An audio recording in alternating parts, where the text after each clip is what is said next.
Senator Peters, you're recognized for your opening comment. Well, thank you, Chairman Paul. Thank you, Senator Mullin, for being here today. Congratulations on your nomination.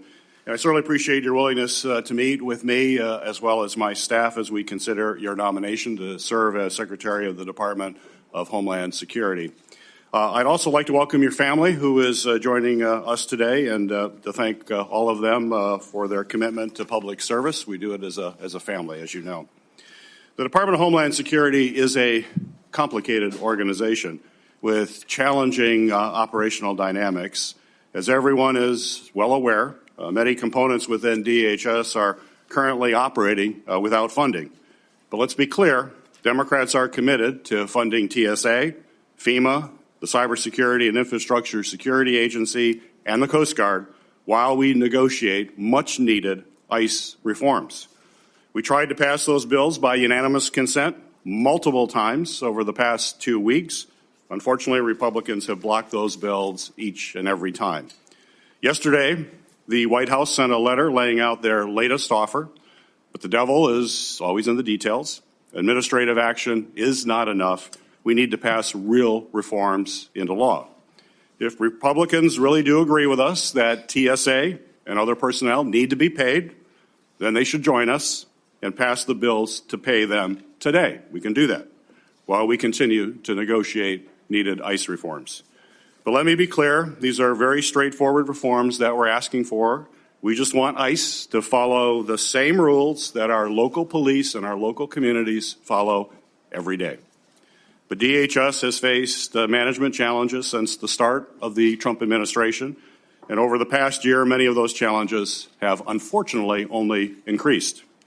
As soon as President Trump was sworn in, he made deep cuts to counterterrorism offices and programs, forced out or reassigned key personnel, and redirected the focus of limited remaining counterterrorism resources away from the serious threats that we face and towards targeting the president's perceived political enemies.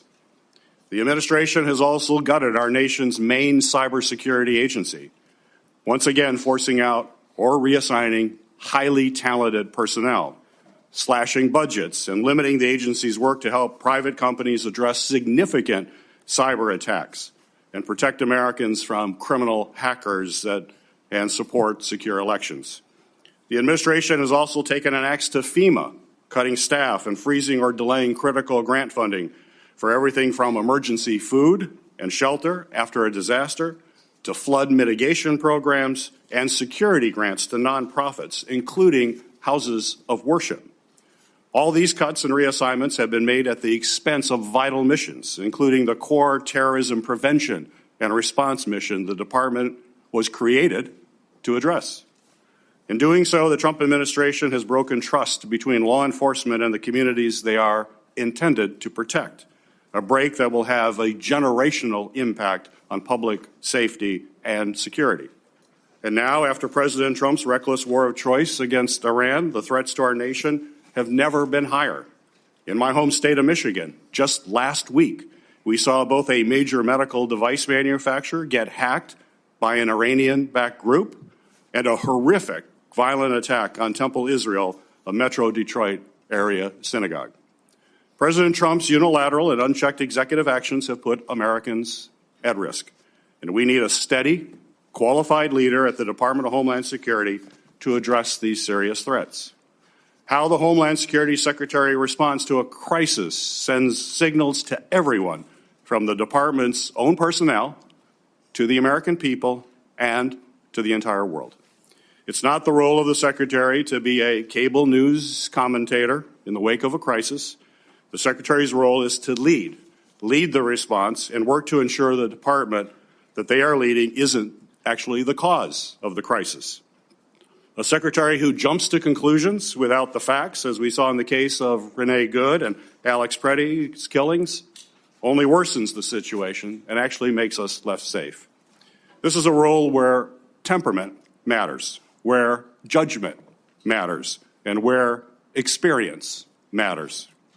We have seen under Secretary Noem's leadership how shortcomings in these traits can compound the challenges that already come with leading a large and complex department. And now, more than ever, we need a DHS secretary who is a steady hand, who will provide thoughtful leadership, follow the facts, tell the truth, and hold agency officials accountable when they need to be held accountable. We need a DH secretary who is committed to the rule of law and who will protect and cooperate with independent oversight, whether that's from the Inspector General or from members of Congress. And we need a DHS secretary who is free from distractions and conflicts of interest that only undercut the department's work and also break trust with the American people.